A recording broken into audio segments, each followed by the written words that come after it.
Eh bien, nous avons le plaisir d'être ce matin en ligne avec son Excellence, l'ambassadeur d'Israël à Vienne, le tout nouvel ambassadeur d'Israël à Vienne, Mordechai Denis Rothgold. Votre Excellence, Denis, on ne sait plus comment vous appeler, mais en tout cas, on est très heureux pour vous de votre promotion en tant qu'ambassadeur. Bonjour, Boker Tov.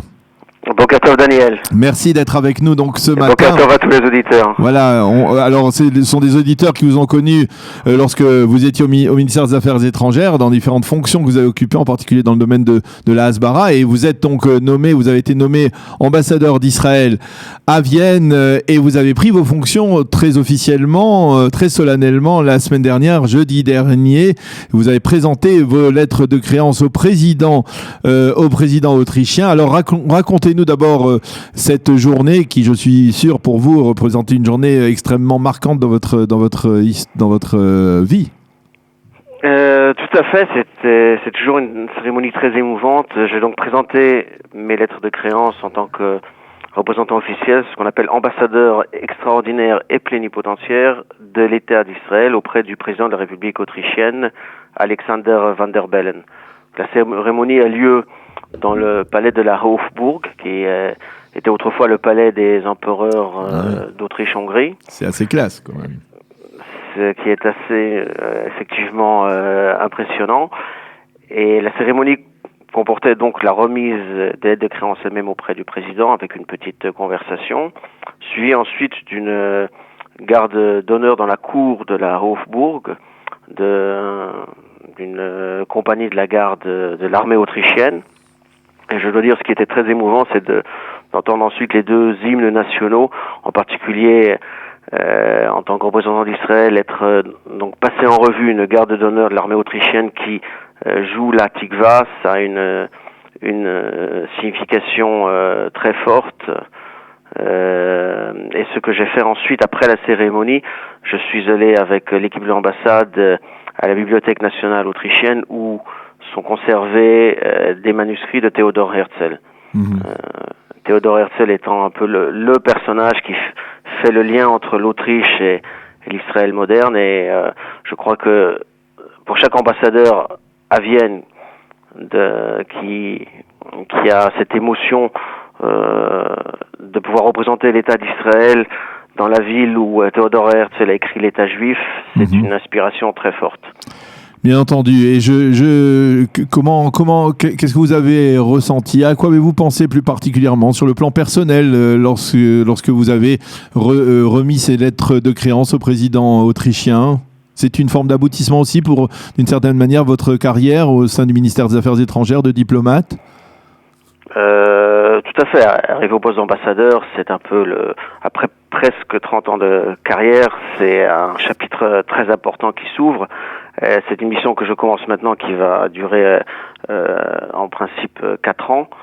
Et c'est un travail, c'est un challenge, un défi important, un défi important, et il y a beaucoup de choses à faire aujourd'hui dans le domaine des relations avec l'Autriche, beaucoup de projets positifs que nous souhaitons développer.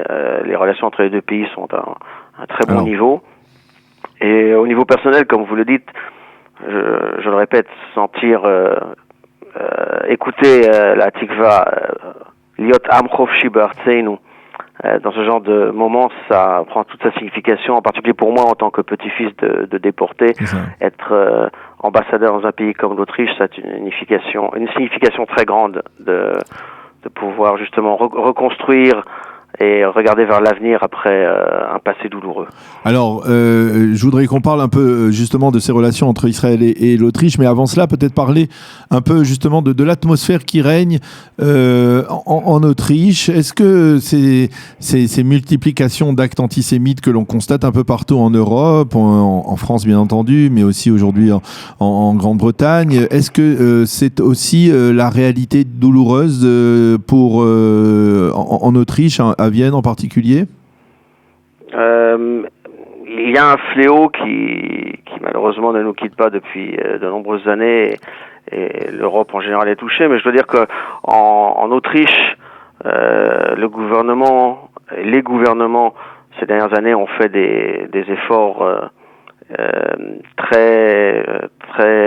qui portent très loin dans leur lutte contre l'antisémitisme. L'Autriche a été un des premiers pays à adopter la définition de l'IRA de l'antisémitisme, qui comprend aussi donc l'antisionisme comme antisémitisme. Donc ce qui s'est passé cette semaine à Paris, c'est déjà installé solidement à Vienne, quoi. Tout à fait. Donc l'Autriche est aux avant-postes de la lutte contre l'antisémitisme en Europe. Le chancelier autrichien sortant, qui sera fort probablement aussi le nouveau chancelier autrichien, Sebastian Kurz, a organisé l'année dernière, lors de la présidence autrichienne de l'Union européenne, une grande conférence contre l'antisémitisme à Vienne. Et je dirais que il y a bien entendu toujours des actes individuels par-ci par-là, mais le gouvernement ici est très vigilant par rapport au phénomène antisémite, et je veux dire que la communauté juive aussi est très bien organisée dans ce domaine-là et aux avant-postes. On a un peu le sentiment que de nombreux pays qui ont été durement marqués par la Shoah, de nombreux pays dans lesquels la Shoah a été réalisée pendant la Seconde Guerre mondiale, comme l'Allemagne, ont endossé leurs responsabilités. Est-ce que ça a été aussi le cas de l'Autriche, où il semble, et dites-moi si je me trompe, que ça a toujours été un peu plus difficile de la part des Autrichiens d'endosser une forme de responsabilité concernant ce qui s'est passé pendant la Shoah? L'Autriche a effectivement endossé sa responsabilité beaucoup plus tard. Il a fallu attendre le début des années 90 pour que, pour la première fois, le gouvernement autrichien reconnaisse sa co-responsabilité dans la Shoah. Et le chancelier sortant, Sebastian Kurz, il y a 2 ans, lors d'une prise de parole à l'American Jewish Congress, a parlé même de Mitschuld. C'est Ashma Meshutefet. Vous en perdez votre français d'être en... Ouais, j'en perds mon français. Une responsabilité partagée? Responsabilité partagée, et le terme qui était employé par la suite, donc comme je disais récemment par le chancelier sortant et entrant, c'est culpabilité partagée. Oui, culpabilité. Donc aujourd'hui, effectivement, l'Autriche a parcouru un grand chemin, et depuis 25 ans, et surtout ces dernières années, l'Autriche se confronte à son passé de façon beaucoup plus ouverte, et qui correspond à la réalité historique à son propre passé nazi. Alors, parlons maintenant des relations diplomatiques bilatérales entre l'Autriche et Israël. Est-ce que l'on peut dire que l'État d'Israël aujourd'hui a bonne presse à Vienne, en Autriche, au travers de ses réalisations, de ses expertises en matière de lutte contre le terrorisme, de Start-up Nation? Est-ce que les Autrichiens sont attentifs et sont intéressés à développer des relations avec l'État d'Israël dans ces domaines? Tout à fait. Là aussi, l'Autriche a fait un énorme pas en avant. Aujourd'hui, l'Autriche parle de son engagement en tant que raison d'État pour la sécurité d'Israël. C'est-à-dire que la sécurité d'Israël est une raison d'État pour le gouvernement autrichien. Un peu comme ça l'est pour l'Allemagne. Et la chancelière actuelle et le ministre des Affaires étrangères l'ont réexprimé également. Donc l'Autriche a une position très claire aujourd'hui par rapport au soutien apporté à Israël. Alors concrètement, ça veut dire qu'on peut espérer un renforcement des relations. Comment on les situe, ces relations, sur le plan commercial, sur le plan économique et commercial, sur le plan aussi culturel? Comment on peut les définir, ces relations? Les relations sont beaucoup intensifiées ces dernières années. Je veux dire que on peut même dire que les relations entre Israël et l'Autriche sont au plus haut depuis 70 ans. Et le défi, c'est de les mener à un niveau encore plus élevé. Donc, on a beaucoup de travail, parce qu'il y a effectivement mais d'un autre côté, il y a beaucoup de bonne volonté des deux côtés pour intensifier les relations. Là, au niveau commercial, les échanges se chiffrent aujourd'hui à près de 700 millions de dollars d'import et d'export, donc au total entre les deux pays.